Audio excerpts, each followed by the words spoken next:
Makanya kata Imam Ghazali itu kalau kamu ingin sopan gampang, melihat anak kecil, wa aqallu min dzamban, dia dosanya lebih kecil karena masih kecil kan, tentu secara dosa nggak banyak. Kalau melihat orang yang tua, wa aktsaru minni ibadatan, dia tentu ibadahnya lebih banyak karena umurnya lebih banyak. Sehingga terus semua orang lain tuh di depan kita itu hebat. Ya semua orang lain sama, misalnya Pak ini rektor, Pak Fathul Wahid rektor, tanggung jawabnya lebih banyak, berarti pahalanya lebih banyak. Tapi sama, ketika melihat Nyon Sewu, melihat pegawainya yang secara lahir di bawahnya, ini tanggung jawabnya nggak banyak, pasti salahnya juga enggak. Itu yang diajarkan Rasulullah SAW, sehingga enak. Tapi kalau kita melihat orang lain selalu salahnya, itu pecundang. Allah saja tidak seperti itu kan, amal baik ya ada khairan, amal buruk ya ada saron, semuanya dilihat oleh Allah SWT. Mengadili itu baru masalah. Misalnya kiai ngeluh, nggak enak jadi kiai, nggak punya gaji tetap. Yang dosen ngeluh, nggak dicium tangannya. Karena memang unik Indonesia. Kalau guru fikih kok dosen itu tetap nggak dicium tangannya. Karena pikirannya anak-anak itu sudah bayar disuruh nyium. Itu kayak di alam sadar tuh gitu. Kalau kiai itu kan anak-anak gak bayar gitu. Ya opanya cium tangan itu. Makanya kalau kiai-kiai tidak keramat bisa mati karena cium tangannya doang bisa mati itu kiainya. Ya ini cerita supaya saling menghormati, saling. Jadi kalau makanya itu pakar-pakar akhlak ya, pakar-pakar etika peradaban.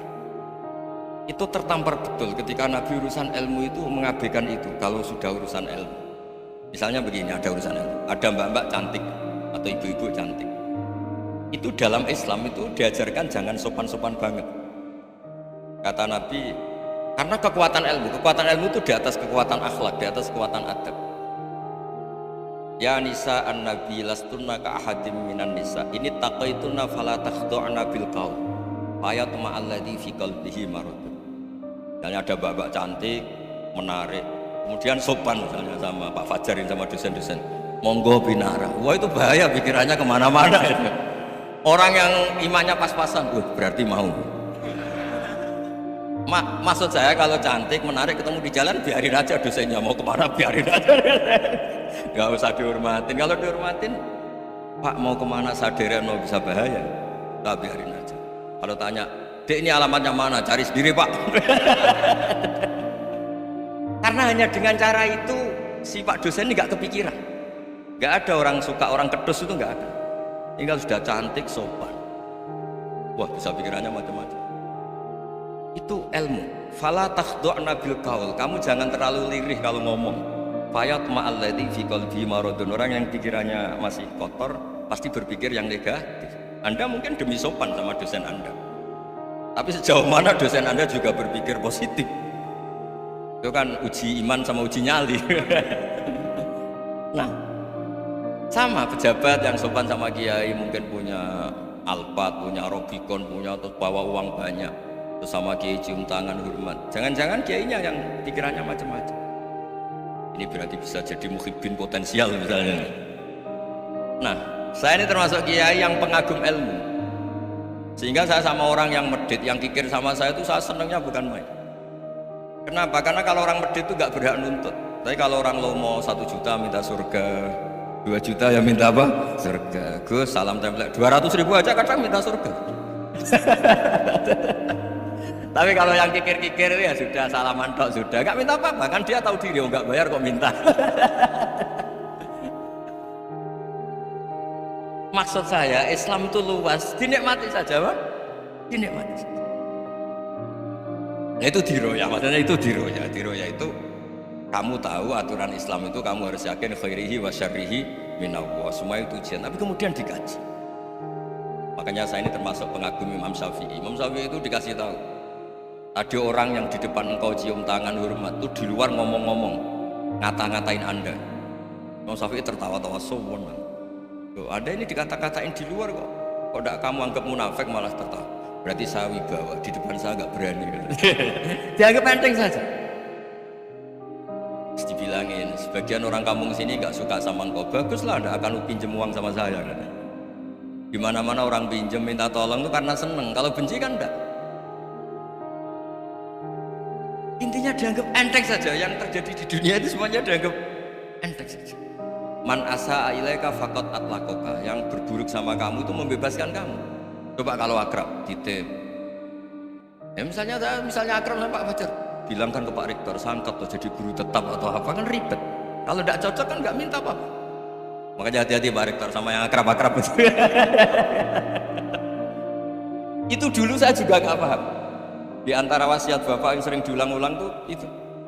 Suatu saat kamu jadi kiai, ngelola orang nggak seneng tuh gampang. Sudah, situ orang lain. Tapi kalau ngelola orang nggak orang seneng tuh repot. Mintanya aneh-aneh. 100.000 aja minta surga. Hanya teman tenis saja minta naik jabatan. Intinya itu ya sudahlah dikelola. Yang seneng ya berkah, mungkin teman berjuang, teman diskusi. Yang nggak seneng ya berkah, karena ini tidak minta macam-macam, enggak seneng. Nah itu namanya diroya. Diroya itu satu kajian keilmuan yang menjadikan kita ini nyaman dengan riwayat-riwayat, panduan-panduan dari Rasulullah Shallallahu Alaihi Wasallam. Kayak tadi, kenapa sih tentang baik sama tetangga, baik sama tamu, hitung-hitungannya itu mangkana yu'minu billahi wal yaumil. Saya pernah dicium sama orang miskin yang akut miskin betul. Itu tak ajarin, Anda ini lebih hebat ketimbang orang-orang kaya. Misalnya gini, misalnya ada komunitas rektor atau kiai besar. Saya ini kata orang banyak termasuk kiai besar. Mungkin kalau pinjam uang itu karena mau beli mobil, aksesoris mobil, karena kita kiai top atau rektor atau orang-orang top. Kalau sesama orang miskin itu pinjem-pinjemannya itu urusan beras, itu urusan nyawa. Keren mana? Menyelamatkan nyawa sama aksesoris mobil. Nyawa. Jadi pahala kamu pasti lebih besar itu. Itu senengnya jadi orang miskin terus keterusan sampai sekarang. Itu. Loh, coba kalau menteri sama menteri, rektor sama rektor, kira-kira pinjamannya apa Pak Arso? Kan kalau mau beli mobil atau mau umroh VIP, pokoknya yang keren-keren. Kalau orang miskin pinjam kan apa? Makan kan? Beras kan? Makanya kalau yang sedang miskin monggo lah kalau ingin rusak. Maksud saya Islam itu seenak itu, Islam itu segampang itu. Sudahlah yang sedang miskin ya keren, karena sekali sosial itu urusannya apa? Nyawa. Tapi kalau miskin semua ya Indonesia bisa tutup kan. Ya sudah, yang kaya-kaya itu saya mendapatkan Indonesia karena bayar pajak yang menjadikan Indonesia berjalan. Tapi ya dipakai yang benar. Nah begitu seterusnya. Ada kiai miskin cerita ke kita, Gus enak jenengan alim, punya santri banyak, bisa ngajar di mana. Saya bilang hebat kamu. Dia hidup di daerah tertinggal. Itu yang diajarkan kan hanya tauhid.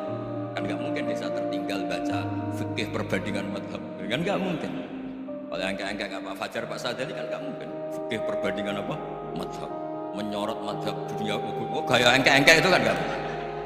Tapi pertanyaannya, yang menyelamatkan masuk surga itu tauhid apa perbandingan madhab? Ini hanya mengajarkan fardu kifayah, sunat-sunat. Ini Anda mengajarkan fardu ain.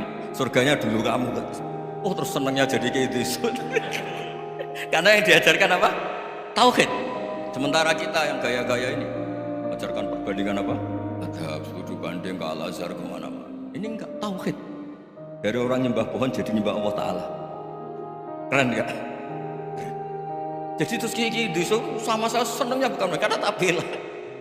Tapi ada yang agak kurang ajar, tanya saya, kalau itu hebat kenapa Gus gak mau jadi kayak gitu? Waduh.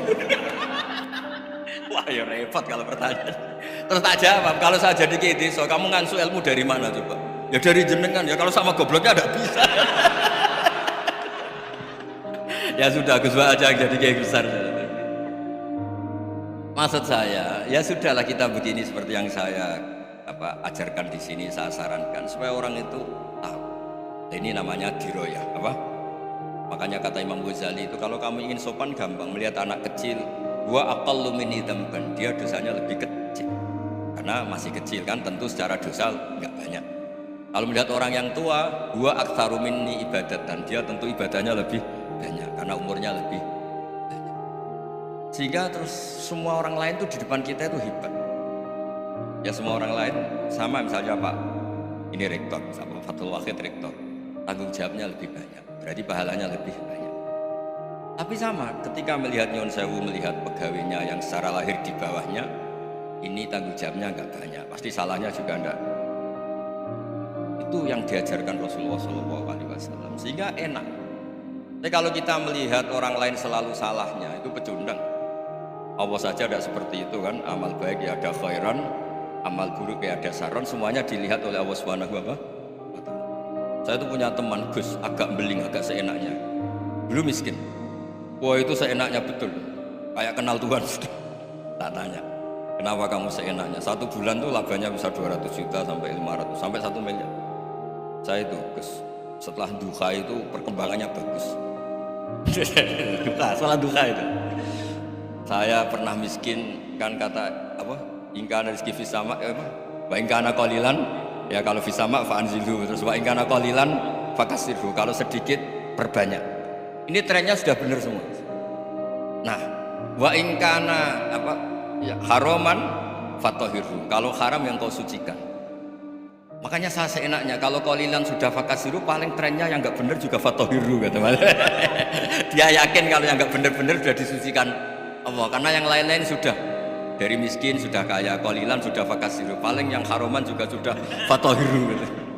Tak tanya, lah kamu kok tahu? Polanya sudah ada Gus, karena sang qalilan. Kamu sembrono sama Tuhan kok begitu kan? Tapi apapun itu seneng saya. Seneng saya sering salah teh, makanya saya mohon yang sekarang miskin, sedang miskin itu ya tidak usah nyesal banget-banget. Kalau ingin kaya monggo lah, namanya orang juga ingin ya, tapi Anda harus bantu. Sosial antar kalian adalah urusan nyawa dan itu pahalanya luar biasa. Supaya kita, nah yang kaya-kaya juga boleh GR lah, karena pembayar pajak dan itu bisa menyelamatkan apa? Indonesia Raya. Begitu seterusnya. Itu yang diajarkan Nabi, antawadhu hatta la yabghiya ahadun ala ahadin. Kamu semua harus tawadhu sehingga antar kalian tidak saling tidak sopan, tidak saling liar, tidak saling mendolimi. Termasuk tadi sikap gak jelas tadi. Orang dolim yang sekarang dolim bisa saja tobat, yang sekarang soleh bisa saja nanti. Semuanya tuh mungkin. Kita diajari ya muqallibal qulub tsabbit qalbi ala din. Jadi keliru kalau kita dalam banyak harus tegas, gak mesti. Al halalu bayyinun wal haramu bayyinun. Tapi ada wa bainahuma umurun mustabihat. Ada yang wilayahnya itu abu-abu. Misalnya ada perempuan cantik, misalnya contoh paling gampang. Kalau kamu ajari secara serius, kamu bisa saja tergoda jadi fitnah. Jadi kalau orang soleh gak berani ngajarin, kemudian digunakan orang fasik, malah menjadi orang nakal, kita juga tanggung jawab. Kamu mau tegas gimana? Wilayahnya sama-sama mungkin. Wilayahnya sama-sama mungkin. Yang dekat pejabat mungkin terkontaminasi KKN. Tapi kalau pejabat gak dekati orang soleh, punya perilaku yang gak soleh, yang repot juga Indonesia kan? Nah hal-hal seperti itu kita tidak perlu ngambil sikap. Maksudnya nggak usah ngambil sikap, ya kita buktikan kalau milih satu madhab, kita buktikan semuanya lebih baik, semuanya lebih bermanfaat, semuanya lebih berperadaban. Karena nggak bisa dihindari wa bainahuma. Termasuk Nyuwun Sewu, saya mohon maaf sama mulai Pak Harso, Pak Lutfi sampai Pak Fathul Wahid. Saya ini termasuk kiai yang nggak suka dekat sama orang-orang top. Bukan karena hasud. Memang konstitusi kiai harus gitu, la tamuddanna ainaika. Kenal orang lebih tinggi itu kan resiko. Misalnya saya kiai desa, mungkin punya keri tua sudah seneng, punya kijang tua sudah seneng. Gara-gara kenal Pak Wahid naik Kempri, waduh kok saya kalah itu. Kenal orang itu kan resiko. Mungkin dosen-dosen sini kalau kenal saya di Rembang juga resiko. Di sini gak ada cium tangan, biasa dosen itu gak enak jadi dosen. Jadi memang harus dibatasin. Sekiranya mungkin orang karena latamu dan ainaika ilam, kamu jangan sering melihat orang lain yang mungkin secara lahir dapat nikmat yang lebih tinggi timbang Anda. Kalau kamu nggak bisa ngelola hati Anda bisa hasut, Anda bisa dengki. Paling tidak Anda bisa tidak syukur. Saya itu sering didolani pejabat, juga sering melihat pejabat di TV-TV. Naik mobil aja ada yang naikkan. Bahkan kalau wudhu itu anduk aja ada yang bawa. Itu kalau yang nggak kuat, wah naik jadi pejabat. Ya makanya terus konstitusi kiai itu mengatur, sudahlah mata kamu itu kamu batasin. Jangan melihat sesuatu yang potensi ya, potensi menjadikan Anda tidak apa syukur. Jadi saya mohon, ini memang konstitusi saya sebagai kiai, jadi saya, tapi di hati saya tetap akrab. Saya doakan semua untuk UI, untuk semua orang Indonesia kita doakan. Kita ingin semuanya tambah baik, tambah. Oke, mohon maaf. Assalamualaikum warahmatullahi wabarakatuh.